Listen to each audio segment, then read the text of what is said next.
Welcome to Reay Art. Today I'd like to talk about moulds, and I don't mean the furry kind that grows up the wall. I'm talking about the moulds that you would use after you've produced your piece of flat glass, and say you wanted to create a dish, or you may want to create a wall sconce, or for example a soap dish. So if we look at the soap dish, the mould comes in the shape that you require, and you'll notice that there are holes in here. I'm going to explain about the holes in a minute. First of all, when you first get your moulds, you need to kiln wash them, because if you don't, then your glass is going to stick and you won't be able to get your glass out.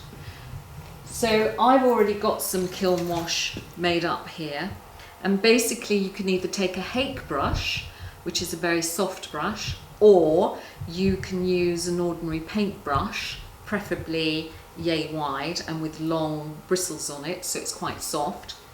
And what you want to do, if I use, and this isn't the right size brush by the way, but just for demonstrations, what you want to do is you want to dip into your kiln wash and you want to go in one direction.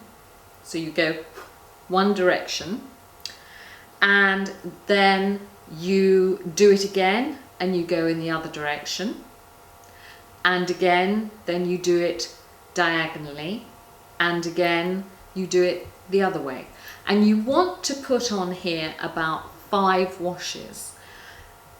Now they say that you need to let it dry in between each coat. I've found that that's not always necessary. It dries pretty quickly, but as long as you get those coats on. The reason you're using a fairly wide brush is that, I don't know whether you'll be able to see, but there's some grooves that are showing up in this one.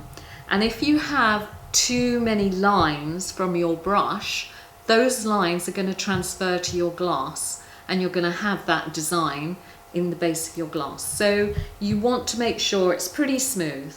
The other thing you can do is you can take a rag or kitchen paper and you can lightly smooth it down. So wash your moulds when you first get them, and you want to wash them on the sides as well as on the top.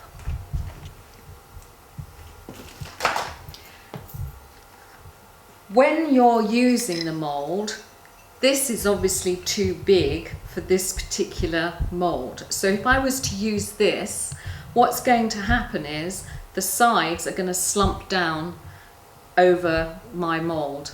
Not a pretty sight. So again, you want to make sure that whatever you're doing actually fits the mould. When you get your mould, each mould comes with an information sheet, and usually on there it tells you about the preparation, it tells you about the best temperature to fire it at and how long to hold it, and it will give you the different firing instructions, and then it will also give you the variations in temperature depending on the size and shape. It will also tell you the size that you need to do your piece to. So what I tend to do if I'm working with moulds is, if I put it on my kiln shelf, I will draw round it, or turn it up that way and draw round, so I make sure that whatever I'm working to is the correct size.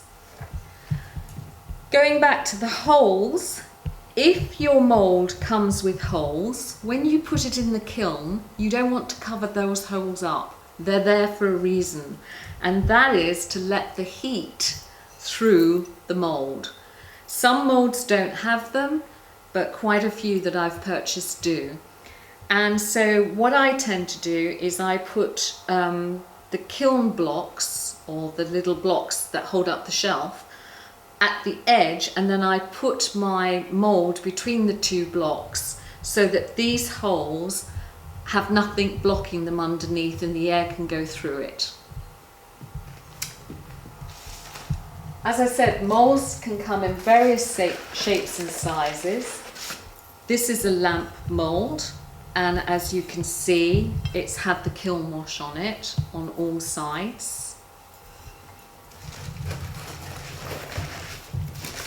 And this one is a small dish mould. Again, when you're doing your kiln wash, if you've got a hole in the mould, you want to make sure that that doesn't get filled in when you're washing your moulds with the wash.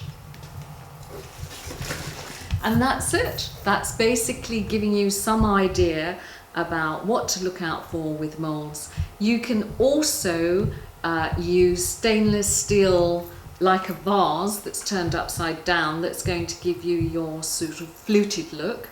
You can make your own moulds out of kiln moulding material, which again you can buy on Warm Glass. That's www.warmglass.co.uk. Highly recommend them. They're excellent. I've never had a problem with them, and they've been really good at deliveries. And if you spend a fortune, as I have, you get discount. So thank you for watching.